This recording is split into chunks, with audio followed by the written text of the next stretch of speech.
Ayan, ito kasi yung tanim namin na palmera. Ito ay yung bunga ay kinakain ng tarat. Sa amin ang tawag niyan ay tarat. Dito ang pulangga ang tawag sa amin. Dito ang tawag ay tarat.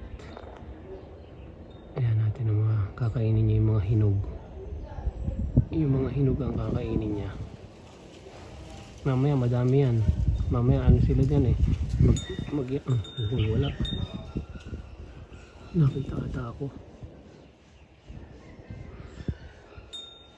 Ayan, bumalik na ulit ha. Bumalik na ulit yung tarat. Lumipad siya pero bumalik ulit.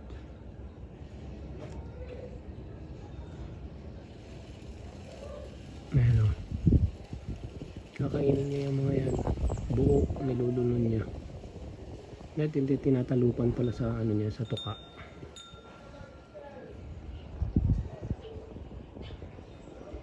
Nasaan yung loko na yun? Ayun.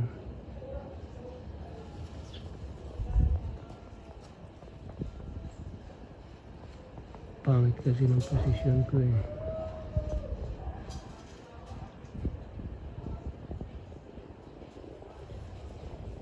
Nandun siya sa kabilang side.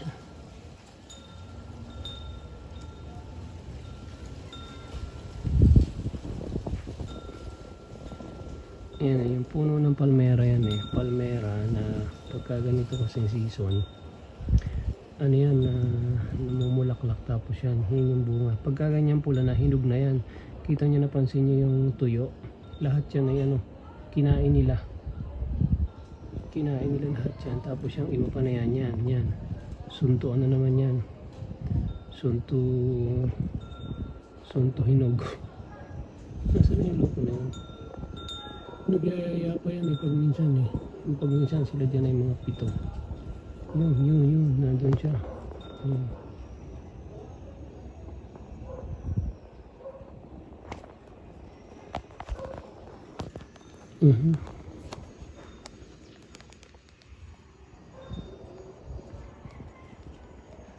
Ayan siya.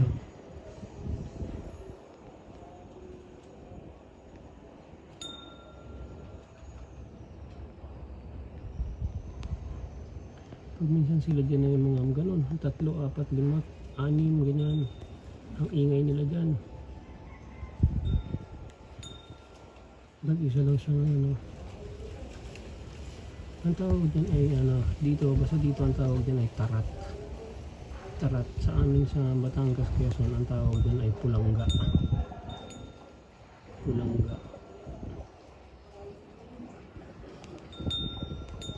Imagine mo, nakain nila yung lahat na yan. Nakain nila yan.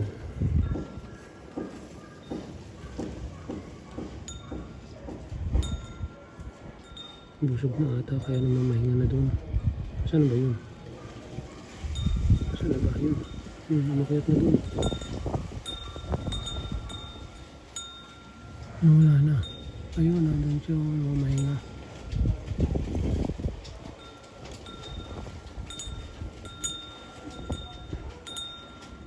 Ayun, nasa gitna.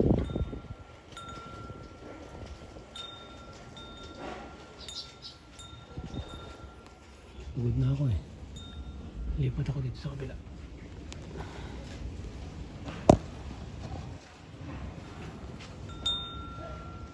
Nasaan na? Lipat na ata.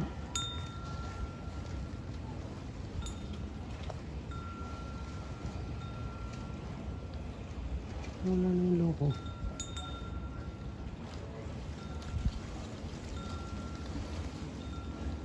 Wala na nga.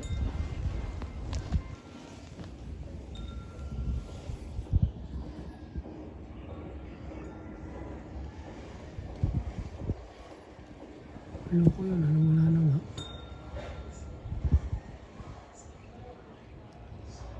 Nawala na nga.